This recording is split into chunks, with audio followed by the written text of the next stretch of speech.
Hi friends. सो आज हम बात करेंगे कैम्स आईपीओ की विच इज़ ओपनिंग ऑन 21 सितंबर। और कंपनी के डिटेल्ड एनालिसिस करेंगे। आईपीओ में अप्लाई करना है कि नहीं करना है, लॉन्ग टर्म प्रोस्पेक्ट्स क्या है कंपनी के, ग्रे मार्केट प्रीमियम क्या चल रहा है और ये क्यों गिर रहा है, चीप है या ओवर वैल्यूड है, और लॉन्ग टर्म रखना है कि नहीं रखना है इस आईपीओ को अगर अलॉटमेंट मिलता है तो। चलिए स्टार्ट करते हैं। सबसे पहले बात कर लेते हैं ग्रे मार्केट प्रीमियम की, जिसमें retail investors for any IPO और एचएनआई सबसे पहले इंटरेस्टेड रहते हैं। तो इसमें जो ग्रे मार्केट प्रीमियम चल रहा है that is 330 to 350, which is 27% of the issue price. Issue price is 1230। So ये गिर क्यों रहा है? बिकॉज कंपनी ने जो ड्राफ्ट रेड हेरिंग प्रोस्पेक्टस जनवरी में लेके आए थे 2020, उसमें उन्होंने बोला था that 1 crore 21 lakh shares will be offer on sale. But जब रेड हेरिंग प्रोस्पेक्टस आया तो उसमें पता चला कंपनी ने जो इशू ऑफर आ रहा है वो 1 करोड़ 82 लाख शेयर्स का आ रहा है, which is hike of nearly 50% of the originally proposed IPO size. So इससे क्या हुआ, प्रमोटर्स ज़्यादा ऑफलोड कर रहे हैं, सो इससे मार्केट का सेंटीमेंट थोड़ा कम हो गया ड्यू फॉर दिस आईपीओ। और एक क्वेश्चन मार्क रहा why company has increase the issue size. So अगर हम देखें मैनेजमेंट क्या बोल रही है इसके लिए, सो मैनेजमेंट कह रही है that in compliance with the requirements of the SEBI letter NSC had to exit in full. अब एनएससी कौन है? NSC is a promoter share holder जो इसमें अपने शेयर्स ऑफर कर रहा है, इसलिए टू दैट एक्सटेंट जो आईपीओ का साइज़ है वो बढ़ गया है। ठीक है। अगर हम देखें इसका कहीं ना कहीं लिंक कर सकते हैं हम क्यों NSC had to exit full और सेबी ने क्यों बोला, because letter on it's going to list on NSC also. चलिए बेसिक्स देख लेते हैं आईपीओ के। जो आईपीओ है ये 21 सितंबर टू 23 सितंबर को खुलेगा, राइट, खुला रहेगा। इशू टाइप है big build issue as any other IPO. Issue size is of 1 crore 82 lakh shares, 2200 crore का इशू साइज है।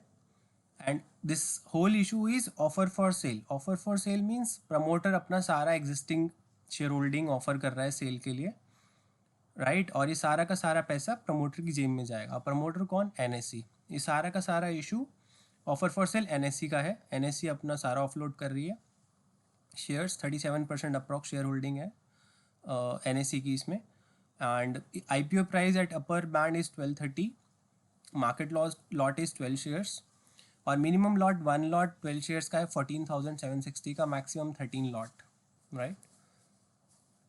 अगर हम बात करें प्रमोटर्स की तो इसमें ग्रेट टेरन के पास 43.5% शेयर होल्डिंग है, एनएससी के पास 37.48। अब ये सारा का सारा इसमें ऑफर फॉर सेल है बाय एनएससी। एचडीएफसी के पास 6% अप्रॉक्स, एचडीएफसी बैंक के पास भी कुछ है। तो दीज आर द प्रमोटर्स। और अगर हम बात करें इनका कॉस्ट ऑफ एक्विजिशन क्या है शेयर का, तो ग्रेट टेरन का 686, एनएससी का 187 रुपीज़। अब अभी हमने ऊपर देखा that only NSC is selling share holder, but हम यहाँ देख रहे हैं दैट सेलिंग शेयर होल्डर्स के नाम में ग्रेट टेरन भी आ रहा है, तो ये क्यों? चलिए देखते हैं।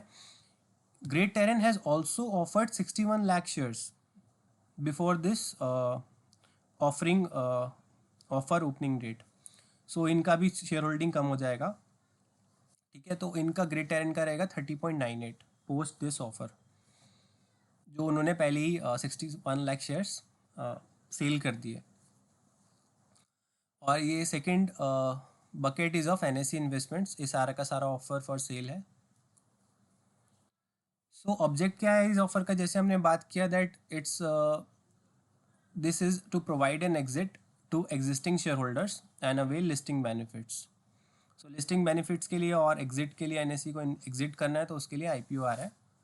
मेनली एग्जिट तो पी अगर खरीद ले तो तब भी हो सकता है, बट लिस्टिंग से उनका जो शेयर मार्केट कैप है या वैल्यूएशन है वो अच्छा मिलता है। दैट्स वाई लिस्टिंग बेनिफिट्स बोल रहे हैं। और 18 सितंबर का एक अपडेट है दैट 54 लाख शेयर्स जो एंकर इन्वेस्टर्स और म्यूचुअल फंड्स को एलोकेट हुआ है, विच इज़ ऑफ 666 करोड़। इसमें 35 इन्वेस्टर्स थे, 17 एफपीआईज और 13 म्यूचुअल फंड्स। इसमें हम देख सकते हैं सारे बड़े म्यूचुअल फंड्स हैं, और FPI small cap Abu Dhabi, Fidelity, Goldman सैक्स, एचडीएफसी, जिस एचएसबीसी, आईसीआईसीआई, सारे म्यूचुअल फंड्स भी दिख जाएंगे आपको बड़े बड़े, SBI, Aditya Birla, Axis, Franklin, और one of my favourite PPFS mutual fund जिसमें मेरा खुद का इन्वेस्टमेंट है, डिस्क्लोजर, राइट। सो ये भी कुछ 52,000 शेयर ले रहे हैं, अप्रॉक्स 6 करोड़ रुपीज़। चलिए अब अंडरस्टैंड करते हैं कंपनी को और बिजनेस प्रोस्पेक्ट के बारे में। मैं आपको ज़्यादा टेक्निकल चीज़ें नहीं बताऊंगा, इसमें कंपनी क्या क्या और डिटेल में क्या क्या करती है। सो अगर हम ब्रॉडली समझें, company is a technology driven financial infrastructure and service provider company. ये म्यूचुअल फंड्स का end to end account opening से लेके पेमेंट प्रोसेसिंग तक सारा काम करती है। और ये एक डुओपोली मार्केट है, RTA, registered transfer agent. This is a duopoly market. इसमें दो बड़े प्लेयर्स हैं, एक कैम्स है 70% मार्केट शेयर और दूसरा Karvy approx 30% market share 29। So right, and second is integrated and customised portfolio of services. So जैसे हमने बात करी एंड टू एंड सारा ये सर्विस देते हैं म्यूचुअल फंड इंडस्ट्री को। बेसिकली इनका जो क्लाइंट है वो म्यूचुअल फंड इंडस्ट्री है, जैसे कि एचडीएफसी या बड़े बड़े mutual funds, right. The company has a pan-India presence in 25 states with a network of 271 centers, likely to generate fancy as the first mover in the segment post-listing. So इसका अभी कोई peer listed नहीं है, peer is Karvy only. And इनका जो clients हैं, top 5 mutual funds में 4 इनके क्लाइंट्स हैं एंड टॉप 15 में 9 इनके क्लाइंट्स हैं, right, as of July 2020। And 6 mutual fund जो इनके क्लाइंट है वो उनका 71.8 मिलियन अकाउंट्स है, right. These are from snapshots from Bloomberg Quint, जिसमें बता रहे हैं जिनका जो रिवेन्यू मेजरली आता है वो म्यूचुअल फंड से ही आता है। जैसे हमने बात करी 90% approx, 10% other than mutual fund से आता है, insurance services and all. And जैसे हमने बात करी लीडरशिप पोजीशन है इसकी 70% मार्केट शेयर है। एंड अगर हम पीयर की कंपैरिजन करें कार्वी और कैम्स और कार्वी की, तो 5 ईयर CAGR रेवेन्यू का 12%, 13% है कैम्स का, 9% कार्वी का। ROE best in class 34% camps की, कार्वी की 3%। 5 ईयर CAGR क्वार्टरली AUM। सो जो म्यूचुअल फंड्स ये कैटर करते हैं, जो इनके क्लाइंट्स हैं, उनका 5 year CAGR 21%, 12%। Number of clients top 5 में 4 इनके पास है, 1 कार्वी के पास है, रिलायंस है कार्वी के पास मेनली बड़ा client. Number of clients top 10 में 6 कैम्स के पास हैं, 3 कार्वी के पास है, राइट। सो अगर हम इसमें एक चीज़ अगर हम नोटिस करें, हम इसमें देख रहे हैं 5 ईयर CAGR क्वार्टरली AUM 21% है एंड रिवेन्यू 13%। तो रिवेन्यू कम क्यों है AUM से? बिकॉज जो इनका सारा फीस है वो तो AUM पे डिपेंडेंट रहता है। सो आगे देखेंगे, चलिए। सो इसमें हम देख सकते हैं 5 year CAGR of AUM mutual funds. So total mutual funds जो इंडिया में ऑपरेट करते हैं उनका 5 ईयर CAGR है 15 to 20 तक 18% एज पर क्रिसिल रिपोर्ट। आगे मैंने एक चार्ट भी दिया है, राइट। एंड द जो कैम्स के पास mutual fund as a client है उनका CAGR is 21% because top clients हैं इनके पास। एंड म्यूचुअल फंड क्लाइंट्स का 19.77 मिलियन सिप अकाउंट्स चल रहे हैं and substantial portion of the fees that CAMS charge from our mutual fund clients, mutual fund से, वो कैलकुलेट कैसे होता है? बेसिस ऑन AUM, जो उनका असेट अंडर मैनेजमेंट है उसके ऊपर एक पर्टिकुलर फीस लेते हैं वो। तो this is the sole and the biggest revenue for this major revenue of CAMS. So अगर हम समझें AUM टू GDP, मतलब एक वाइड पर्सपेक्टिव लें कंपनी का फ्यूचर क्या रहेगा। सो हम देख सकते हैं that in India it is one of the lowest AUM to GDP। और GDP तो एक्सपेंड कर ही रहा है साथ साथ में, और AUM का percentage will also expand going forward. ज़्यादा से ज़्यादा लोग मार्केट में इन्वेस्ट करेंगे through mutual funds, through SIPs, right. So अगर हम प्राइमा फेसी देखें तो इस कंपनी का जो प्रोस्पेक्ट है वो बहुत ही ज़्यादा अच्छा है, बहुत ही ज़्यादा अच्छा है, if we going by the macros and if we see the 10-15 years going forward. अगर इसका जो मार्केट लीडरशिप मेंटेन रहता है और मार्केट शेयर बढ़ता है। सो ये चार्ट बता रहा है दैट जो AUM है इन ट्रिलियंस नेक्स्ट 5 ईयर्स के लिए क्या रहेगा। So it's being projected as 18% CAGR। Last 5 years में भी इट वाज 18%। सो अंडरस्टैंड करते हैं the market shares. So CAMS का जो मार्केट शेयर है which is currently at 17%, right, and Karvy का 30% अप्रॉक्स, सुंदरम का 2%, फ्रैंकलिन का 3%. So major market share is with CAMS, right. And अगर हम देखें म्यूचुअल फंड जो इनका सोल रिवेन्यू है, मेजर रिवेन्यू है, सो इनका जो फीस है दैट इज़ इफ़ वी सी 2015 में 0.075% था इक्विटी फंड्स का, right, and it's on decreasing trend, और अभी ये 0.059% है. सो जितना भी AUM होता है म्यूचुअल फंड्स का, राइट, सो इस पर एक फ़ीस लेते हैं ये. So it is decreasing, that's why हम देख रहे थे जो AUM जिस रिवेन्यू से ग्रो कर रहा है उस स्पीड से इनका रिवेन्यू ग्रो नहीं कर रहा. So this is the soul reason. So the इनका जो रिवेन्यू है that depends on the this percentage. और ये कम क्यों हो रहा है? Because mutual funds will also expect from their service provider, अगर उनका AUM बढ़ रहा है सो उस शेयर में फीस ना बढ़ाएं और स्क्वीज करें फॉर प्रॉफिट्स सर्विस प्रोवाइडर्स को. और कैम्स का current paid up equity is 48 crore, so approx 4 crore shares are outstanding, and companies expecting market cap of 6,000 crore post issue, and dividend policy is good, 65% of PAT, and hopefully it's going to maintain the same going forward as disclosed by the management, because it's a platform business और काफ़ी free cash flows generate होता है. So that's why dividend policy is like this, so they don't have any capex things and all. चलिए balance sheet देखते हैं. Balance sheet as at June 30, 2020 इज looking good, as they don't have much borrowings तो है ही नहीं इनका. और जो करंट रेशो है वो देख लेते हैं. 168 करोड़ अगर इनका लाइबिलिटी है, करंट लाइबिलिटी, तो करंट असेट्स है 533 crore. So that is approx 3:1 current ratio is. And इनका majorly investment 315 crore government backed securities में है. Investment cash and cash equivalent is this 2 crore something, and bank balance is 81 crores. So overall balance sheet is very lean, is looking good. अगर हम P&L की बात करें, so इनका जो revenue है वो जो ग्रो हो रहा है दैट इज 658 करोड़ 2018 से 720 करोड़ 2020 तक, और जून में 164 करोड़. अगर इसको एनालाइज कर दें तो 658 करोड़ रहता है revenue. PAT is 114 crore, 146 crore to 173 crore. अगर इसको एनालाइज करें तो 163 करोड़, राइट. सो हम देख सकते हैं जो ग्रोथ है that is very minimal, almost flat है, राइट. और net cash flows from operating activities we can see that company is able to convert its PAT into 100% PAT into its cash flow because it's a platform business. Return on net worth is good too. अगर हम valuations की बात करें सो जो इसका valuation है वो fully price लग रहा है, बिकॉज NAV देखें तो 108 8 है June 30 तक, which is currently priced at price to book of 11, right.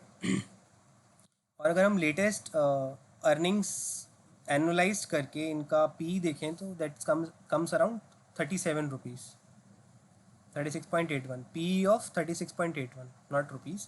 And अगर हम लास्ट ईयर का देखें तो P of 35. So next point is since the company will be the first mover in this segment, कोई भी listed player नहीं है, सो हम किसी से कंपेयर नहीं कर सकते as such. Based on the P and PB price to book value parameters, the issue appears to be fully priced. Why I am saying fully priced? इसका कोई कंपेयर तो है नहीं लिस्टेड, सो बात करेंगे उसका. The company is operating on an asset light business model. So ये why I am saying it's fully priced, because अगर मैं HDFC AMC का वैल्यूशन देखूँ on a PE basis, so currently it's trading at 39 PE. अगर financial year 2021 का मैं analyse EPS analyse करूँ So that is also trading at 3940 approx PE. That's why I'm saying this is fully priced. So, and one more thing is, due to few good business available, may still expand the valuations going forward in next 3-4 months. हो सकता है expand. This is not a finalized thing. मतलब we can say, because we have already seen that mutual funds are lapping the shares of this company, because एक जो future का future में जो भी इनका बिजनेस है वो काफ़ी अच्छा दिख रहा है, and can reasonably expect returns in future.